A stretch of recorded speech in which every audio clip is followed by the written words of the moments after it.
লাবণ্য সমীপে সুজন রহমান। লাবণ্য, তোমার কি স্কুলবেলার কথা মনে আছে?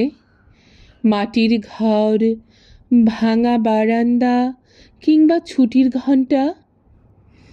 তোমার অবশ্য মনে না থাকারই কথা, কারণ তুমি তো আর ছুটির জন্য স্কুলে যাওনি, পড়বে বলে শিখবে বলেই যেতে। আমার কিন্তু স্কুল ভালো লাগতো না। সারা দিন শুধু পড়া আর শুধু লেখা।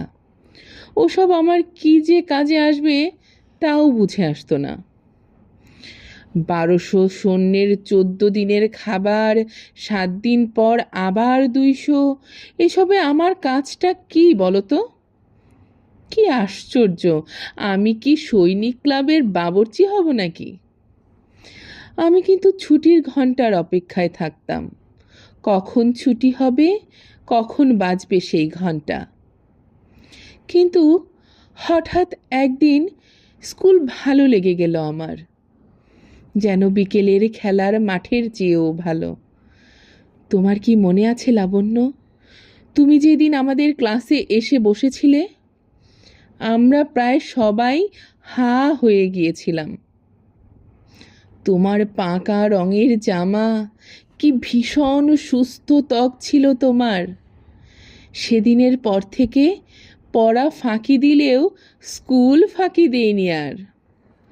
তোমাকে দেখলে ভীষণ আনন্দ হতো আমার, এতটাই আনন্দ হতো যে পরে বুঝেছিলাম আসলে আমি তোমার প্রেমেই পড়েছিলাম। তুমি মাঝে মাঝে স্কুলে আসতে না, যেদিন আসতে না সেদিন যেন আমি শবদেহে পরিণত হয়ে যেতাম, যেন তুমি এলেই আমি জেগে উঠব। অতঃপর একদিন স্কুল ছাড়া হলাম, তারপর কত কত বছর কেটে গেল। সে কি ভীষণ শূন্যতা, যেন এ শূন্যতা আর কোনো দিনই কাটবে না। কিন্তু কি আশ্চর্য দেখো, এসবের তুমি হয়তো কিছুই জানো না। তাতে কি বলো, আমি যে তোমায় ভালোবেসেছিলাম, অতি যতনে হৃদয়ের গহনে ঠাঁই দিয়েছিলাম, সেটা তো আমার কাছে সত্যি নাকি?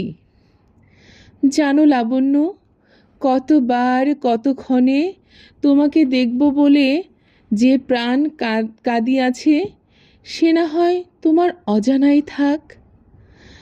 আজকাল অবশ্য তোমাকে দেখিবার আর ইচ্ছা জাগে না। কৈশোরে তোমার যে ছবিখানা হৃদয়ে রয়েছে আঁকা, সেটি আমৃত্যু সজীব থাক। ভালো থাকো লাবণ্য, কেউ তোমাকে অনেক ভালো রাখুক, কেউ তোমাকে অনেক ভালো রাখুক।